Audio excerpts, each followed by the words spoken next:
Welcome to the football show on PLZ Soccer's YouTube channel. I'm delighted to say we're in an unbelievable setting, slightly different than normal, I have to say, Ruffy. The Edinburgh Grand with the Grand Man himself, Alex McLeish. Yeah, obviously all the posh people stay here. We've not had that chance, you know, but we're welcome to be here. It's great. Brilliant. Well, it's been fantastic because basically Ruffy and I were behind the bar just working as we normally do on a Tuesday, and Alec walked in, so that was absolutely fantastic. Alex McLeish, welcome to the show. Of course, first and foremost, great for us, Scotland, 4 points from 6. What did you make of it? Yeah, tremendous. Denmark's been a difficult opponent over the years, and you think back to the Loudrop days and all that stuff. And but for Scotland to go and get that result was excellent. No doubt about it. That was a tough one. We expected to win against Belarus, but as you know, being a Scotland manager, sometimes the expectation of what's delivered sometimes falls short. Steve Clarke wanted to get a performance where they possibly didn't concede, but could get the goals to get us the 3 points, and they managed to do that. They did that, so job done, and now they have the home games, and I think reading Stevie's comments after the game, he wants them to be going really at the opponents, and not lingering with short passes, soft passes and all that the whole game, but really have a right go at them. So, I mean, that augurs well, hopefully, for these upcoming games. Yeah, how was it like as a Scotland manager, in your both stints, where you feel that pressure of the country and the expectation to do well? Yeah, absolutely. We to get to the playoffs, we had to beat Israel at Hampden, and it was an absolute thriller of a game. We had great attacking skills up front, and for a change in that era, because we were desperately trying to bring in new players and blood them and get them to international level, and thankfully that was a game where we really had a right go, and it got us through to those playoffs. Yeah. What did you make of it last night, Ruffy? Yeah, I think it must have been an eerie experience. I've never played in a game that there's not been any fans in, so you've got to deal with that. You've not got your own support getting right behind you, and it's good to get the 4 points. I think, as Alex said, the home games are going to be crucial. I don't think you can afford to drop any points in this group, particularly with Denmark beating them last night. So the 2 home games are going to be really, really important, and if we could win these 6 points, it could send us on our way. Yeah, I mean, you've just got to... Some would suggest you just got to finish above Denmark, but the Greeks certainly have been a force, and they fancy themselves. And to lose last night, I think, was that a good result for us? I think so. I mean, it maybe hit their confidence a little bit, But as you said, the Greeks have been fantastic to watch. When you see them in the Euros, they were very exciting. They had a go at everybody, and sometimes they got picked off with superior players. We get that, but they're really good to watch. What do you think? I mean, Steve at times has been accused of being overly cautious, but he's now got players with a little bit of flair. Ben Gannon Doak looks as if he's got a bit about him. We're hoping that he unleashes Kieran Bowie. How much of a stress is it when you see the nation saying, "Come on, there's a number 9 for you, get him involved"? Listen, the vibes from Stevie are great. He's really talking positively about having a real go. And with the players he's got at his disposal, then he can afford to do that. The McGinns, very experienced players there who can also lead the line for the example to the young ones coming in. But the young guys have come in fearless, as you say. Doak has been a sensational addition to the squad, and 1 or 2 others. Yeah, and one of the guys that I thought deserved tremendous credit, didn't play last night, was Grant Hanley. He was excellent against Denmark. The one thing we need, Ruffy, I mean, if only we had an Alex McLeish from 30, 40 years ago. And I'd probably throw a Willie Miller beside him, to give a hand. But we can defend. I mean, we know the manager, if he wants to defend, he can set the stall out to defend. I was going to ask Alec, we keep saying we need a number 9. We need somebody who can get that goal. Did you feel that as well in the team, that you had a number 9 that could win you a game? Yeah. Trying to find a number 9, we did tinker a little bit, and even brought back players from different eras that really did the difference for us against Israel in that game at Hampden.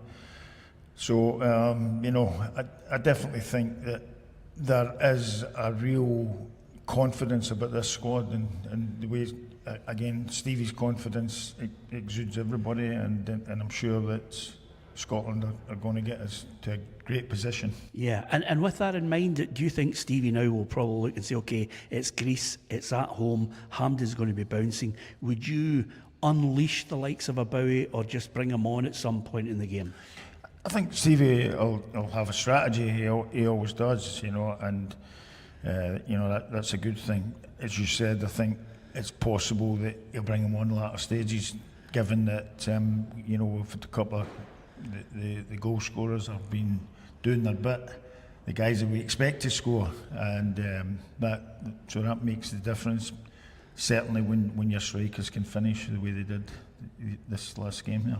Yeah, so we've got 4 points. We're in a good position, Ruffy. I don't know about you, but typical Scottish nation, we're thinking, now if we beat Greece and we beat Belarus, let's just start looking up hotels in Mexico and America. Yeah, I was actually sitting in the car coming through here, going, how many points is it? I've Many booked a points do hotel we in need? Miami. Yes. Listen, if it's of the standard of this hotel, we're with you. No, I was saying, I think 14 points is the target. Like us, it'll be the last game. You're having to go to Greece. Greece isn't the last game, is it? If Greece is the last game over there, it's obviously going to be tough. 2 games at home, roughly. But the last 2 are obviously with Denmark and away. But I think it's going to be. I think goal difference as well. I'd like to scoring if when we get against Belarus, scoring a quality goals. And getting a good goal difference. But we'll be Denmark at home. We've played Denmark away, so we're going to have them at home. Yeah, well, I'm thinking. I'm looking at beating Denmark at home, beating Greece at home. But anything less than that puts you under pressure. You saw that last night with Greece getting beat. They're not as confident now. So I think with Denmark going to Greece and beating Greece, it means we've got to go to Greece and beat Greece. Yeah, okay. Listen, the reason That was why... a surprising result. Yeah. Did you expect him? I thought just with what I saw in the Euros, I thought Greece would kind of build from there. But to see them failing in that game was a wee bit of a surprise for me. Yeah, some have suggested that because Greece were at home and then opened up against the Danes can pick you off, and that's where they showed their quality. Yeah. Well, that's an art as well, and that's great coaching. And they obviously have the players to do that. Now, the other thing that a lot of people won't realise, Alec, is, and with Ruffy, who becomes a prize pain in the backside about it because he's been to 3 World Cups. I don't know if you're aware of that, but he has told more than a few people. I was probably at the 3 in a I think I was on one in advance. Yeah. Well, 78, you were a year away from winning the Premier League. Yeah, so 79, the Dons win. That's 79-80. They win this at Easter Road. I know we weren't far away. Yeah, and amazingly, the other aspect of that is you were definitely at Spain and Mexico. Yeah. I mean, what's it like always qualifying and being part of a squad? I mean, the players you had were brilliant. Italy, so I was at those 3, and it's obviously tremendous to qualify. The next task is getting beyond the group stage, which sadly we haven't been able to do yet. But hopefully this squad can do that. Yeah. Do you have a feeling that they've got the quality to do it? Yeah. Stevie can get the players to do what he's kind of saying that we will do. By trying to attack teams more and get the pace up a wee bit. Then I think we've got to be confident and back the country. Yeah, it'd be great, Ruffy, wouldn't it? It's fantastic. Alec will tell you, it's a highlight of your career. I mean, you can win as many leagues and cups, but as an individual to represent your country at the tournament, let's not kid ourselves on, it is, you're testing yourself against the best in the world. It's a great occasion, and I think if you think of the players who've never been there, really good players, I'm talking about Davy Cooper and George Best and all that. Yeah. So if you get the privilege, a lot of these guys in their squad just now, it could be their last chance. Yeah, absolutely. The other thing I was going to ask you, Ruffy, is sometimes you mentioned to you in 78 you were with the likes of Joe Harper and Derek Johnston, and then once you get to 82 and Alex is prominent in that squad, was Alex the type of person, because of his personality, that you liked hanging about with in the World Cups? Oh, it wouldn't be the first time I've had to carry him home on a night out, you know. I could feel that one was getting set up quite nicely. I could just see you two on a night out would be unbelievable. Now that's the country. We want to see the country do really well. Obviously, from our point of view, domestic football never far away from our thoughts, Alex. It's bonkers. Only in this season could you have civil war at Celtic and Rangers with a fan base that's far from happy with the manager. This is crazy, isn't it? Have you ever witnessed anything like it? No, I mean, it's strange times for us, and watching the Old Firm game the other week there, it was not a great game of quality. We would obviously like to see that enhanced a little bit, both teams. And really, it's for you know the respect of the Scottish League. It's for Rangers and Celtic to be at a higher level than they've shown so far. What do you make of the criticism of Russell? Because the board have said, listen, we can't keep this rinse and repeat of sacking managers. Yeah. Do you think they just need to, the Rangers fans maybe need to take a wee step back and say, let him build his team? Yeah, I mean, absolutely. It's very early days to consider sacking the guy, and you know, Russell has got a plan. I mean, I hope that he has the players that are able to fulfil that plan.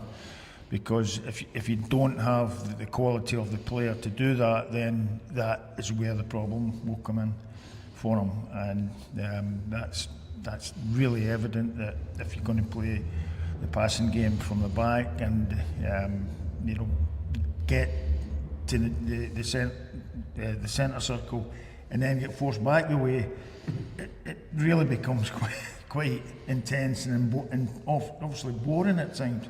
So I think, you know, it's got to be a wee bit more attacking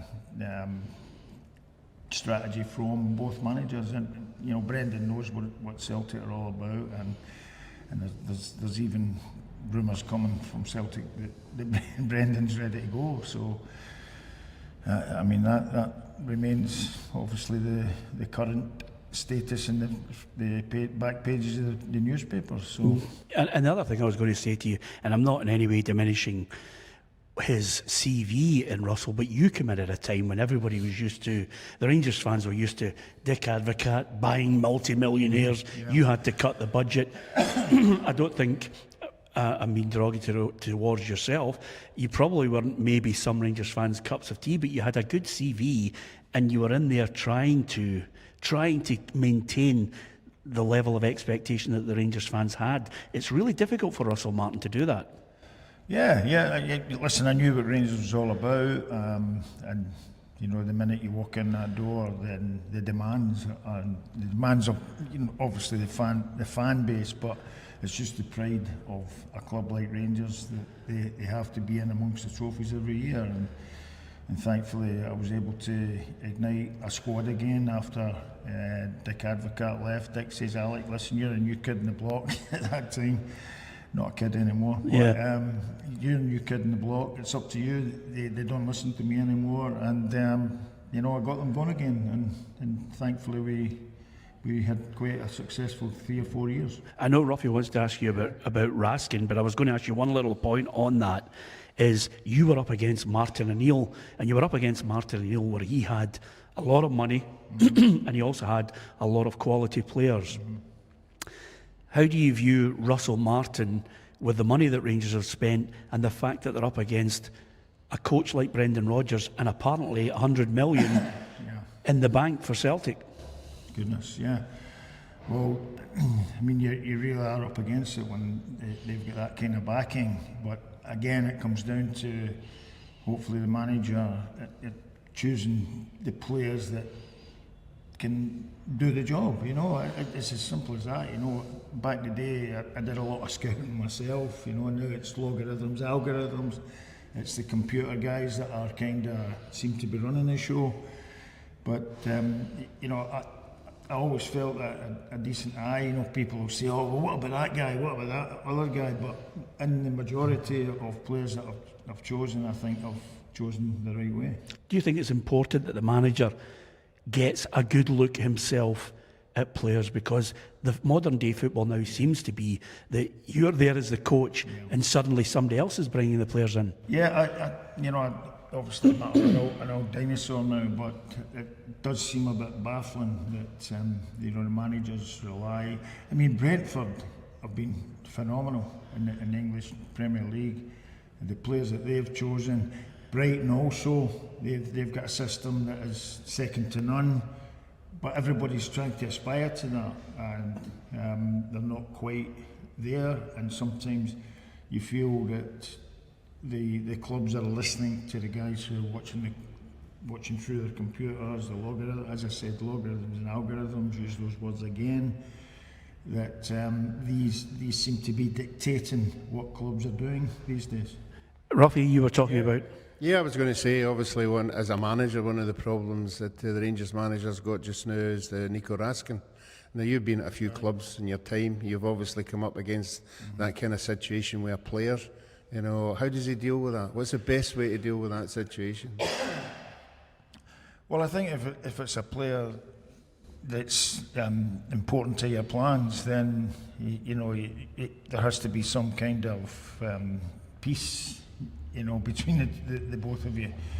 Back in the day I had one or two issues as well, but then you have a chat with the player, get him on side again. I mean, Raskin for me has improved remarkably well, and he's international level, of course. He's played for Belgium last week there, and when you've got a player of that magnitude, I mean, it's difficult to say I'm going to leave him out of the team and I'll bring somebody else in that's inferior or not as good as him and doesn't, tick the boxes that a Rangers player, Rangers fans demand.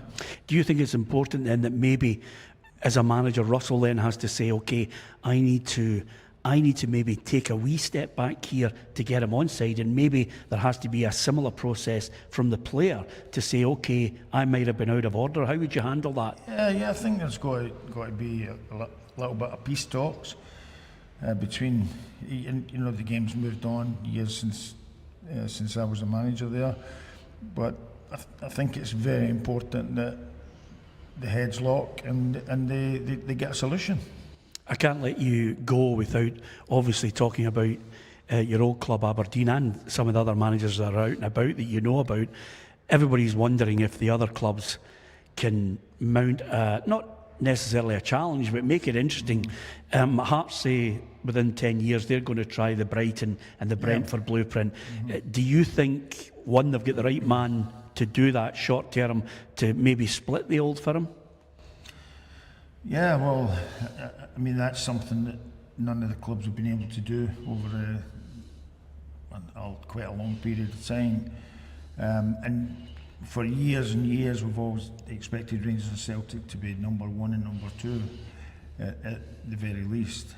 And if some of the teams can come and show that they can survive against the old firm, I still don't see that happening at the moment, but there is a little bit of a rising, and Hearts coming on, Hibs doing well, I think, aren't they? Yeah, they are. Yeah, and the funny thing is, you might not be aware of this, but we're in great company because Alec was part of the last team to win the Premier League out with Celtic and Rangers in 1985. But over and above that, you're one of those rare managers who actually managed a club that split the old firm, which is incredible. Motherwell was a fantastic time as well for you. And what was the key to it that maybe Derek McInnes is listening to or Jimmy Talleen is listening to? What was the key to it when you were doing that? Was it players first and foremost, and then other elements? Well, they'd been third the year before, Tommy McLean, so it was great. He left me a great bunch of players. and I added, some other guys to the team. We played a back three, and we were quite an attacking side, and we had a lot of quality in the team, and to separate Rangers and Celtic was absolutely quite amazing. And I always remember Tommy Burns, rest in peace Tommy, great friend of mine, met him on holiday a few times and stuff, and Tommy, at the end of the season, it said that Motherwell were at such a good level that I've got to get Celtic above them at that level again. So, needless to say, the riches that Rangers and Celtic have, they can make amends the very next season for things like that. But and for teams like Motherwell, it's difficult to sustain that kind of quality team that we had that season. It's amazing, that achievement, isn't it, Ruffy? It's unbelievable when you think of the resources that they've got. Generally, we look at the teams like Hibs and Hearts and Aberdeen, they don't have the same resources, but Motherwell have never had that kind of money. Recruitment, was the key, and you have to be absolutely sure about the guy you're putting on the pitch. I went to see a player in Denmark, Ulrik Larsson, and I was told he's a free transfer. So 5 minutes into the game, I'm looking to the side, each side, to see if there's any more scouts there, and people that I knew from other clubs. I said, this guy's sensational, he's a free transfer. I phoned Rod Petrie right after the game, and I said, Rod, listen, we've got to get this guy. This is a sensational free transfer. He will storm the Scottish League, and Big Ulrich came in and he was fantastic. Yeah, I want to talk to you about Rod, but just on that, who are the two or three players like an Ulrik Larsson that you look back on that you signed and you thought, I can't believe I got him? God, I mean, there's a few players that I like to always see players with my own eyes, and I went across to Germany and watch some players, and then some I obviously couldn't get a hold of, but guys like Ulrich, and here's a quartet that was absolutely transformed Hibs. So I got Mixu Patalainen, Russell Latipe, John O'Neill, and Big Ulrich. So you're talking 4 players that can really transform your team. And obviously the Hibs fans love Frank, and they call him the Lay God. Yeah. And it was sensational to get him. When I brought Frank to the club, my intention was to play in the midfield. That was his position with the French teams he played for, and also in Italy. And then I thought, wait a minute, I think his legs have gone a wee bit. And that's when I put him back into the centre defence in a back three, and oh God, he was sensational. 50-yard passes on a tanner.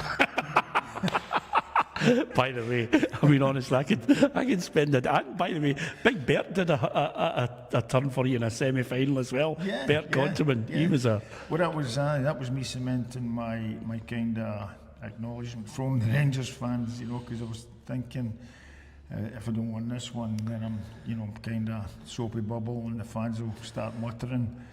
And then Bert hit that screamer, and I kind of, that was a rival for me as a Rangers manager. Absolutely. That was quite up to date. Alex saying he went over to look at a couple of players, but he couldn't get them over the line. Yeah. The way things are going here, obviously across the road. So is it difficult? Is it a difficult one when you go abroad to get a foreign player in?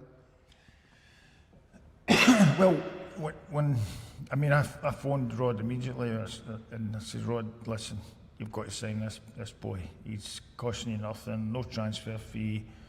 Get him. I don't think he's going to be massive in wages as well, and I'm sure he wants to come to UK. And sure enough, spoke to Ulrich's man and Ulrich as well, and Rod put it in process. And Rod at that time, it was always trying to can you give him £5 less? and finally we kind of came to agreement. So it was always good little chats with Rod Petrie. You were at his funeral yesterday. What did the man mean to you?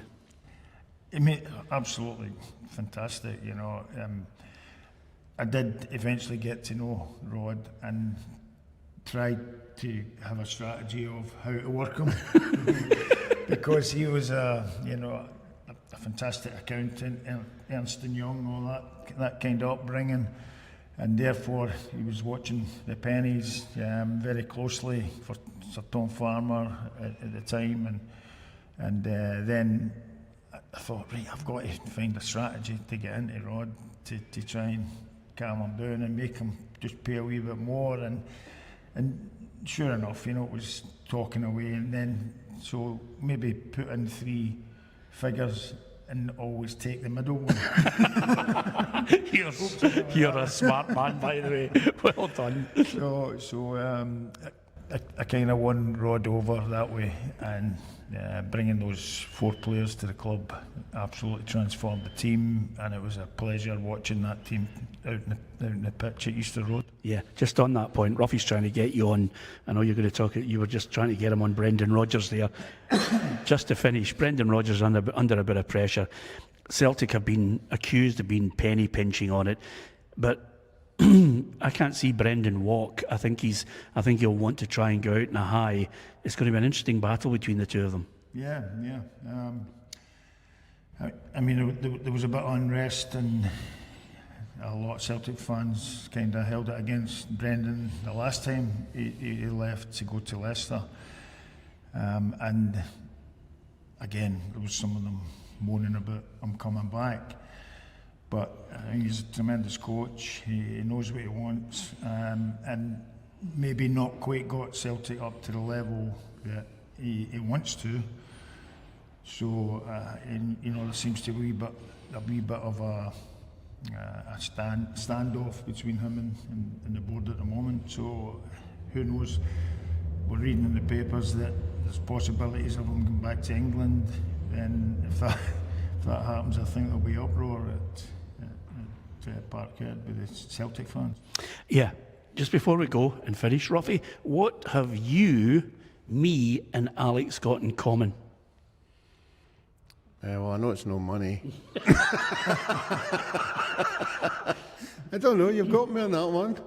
Okay, the first thing we've got in common is you, in September of 2007, were in the same place I was, and he was also there. You were in the stand, I was commentating, Alex was the manager of Scotland, and James McFadden hit an absolute raker from about 35-40 yards, and I think I lost my head. And I was actually sitting 6 rows behind your commentary, and I could hear your voice. I had everybody in that stadium when that goal hit the back of the net. Well, you know, I was sitting there going, James, don't shoot for there. God, what goal? Tell me to do that in training. It was absolutely brilliant. I mean, it was the best night ever. And I said to James in the trackside interview afterwards, I said, James, you must have enjoyed that goal. And James, for whatever reason, was getting texts, and he said, not as much as you did, I hear. So it was fantastic. And the last bit I can't let you go without is, of course, the helicopters changing direction. It was just the maddest commentary ever from... That was incredible commentary, yeah, and you know, especially from a Celtic supporter. Well, exactly.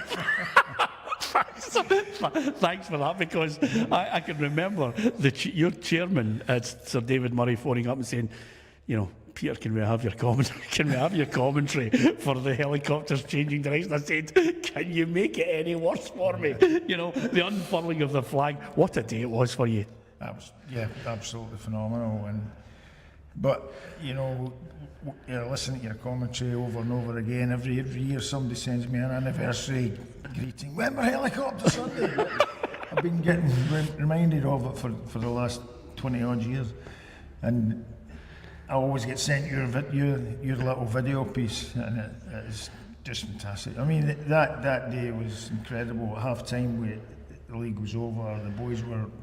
Barry got his head down, and I said, Barry, listen, you're the captain, you've got to rouse these guys. And Big Marvin walking about, they believe, you know, in the dressing room. And I said, listen, you just got to score a goal in the second half. You win the game and Celtic win, then at least you've won this game. If you don't win it and Celtic have a mix-up, if Motherwell can do something to get a point off them, then you'll waste the chance of a lifetime, and you'll waking up every morning, or in fact you'll no sleep at night. Yeah. It was an incredible day, and of course you etched yourself into the Rangers fans' love forever and a day for delivering that title. Alec, it was an absolute joy. I can't believe it, Ruffy. We managed to get the big man in a great setting like this. This, of course, is the new living room that Alex has bought, and it looks magnificent, doesn't it? And it's not very often you get two people who have been to 3 World Cup finals. On the programme, which is unbelievable. I don't think that's ever happened. Yeah, 3 World Cups, absolutely. Do you keep your strips? Of course I do. Yeah, the big man sold his. Oh. No, I've still got Cabeas. You still get Cabeas, yeah, absolutely. No, I've still got my strips. Yeah, brilliant. Listen, Alex McLeish, as ever, an absolute joy, big man. Thank you. Peter, great, Ruffy. Great to see you, big man.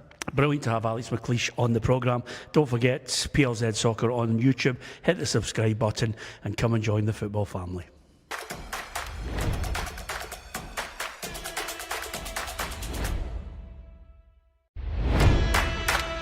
This week's competition on PLZ Premium is fairly straightforward. You get the chance to win one of these fabulous Maestro tops in red, blue, green or black. It's ideal for a bit of leisure wear, golf, training, you name it. It looks cool. If you're supporting your favourite team, it might be in your favourite colours. And we'll also throw in a chance for you to get one of these fabulous posters with legends of the game with their legendary numbers as well. Good competition, great chance to win your favourite Maestro top and some legends thrown in for good measure. Good luck, sign up to PLZ Premium, you're in the hat, and we'll pick out one lucky winner. It could be you.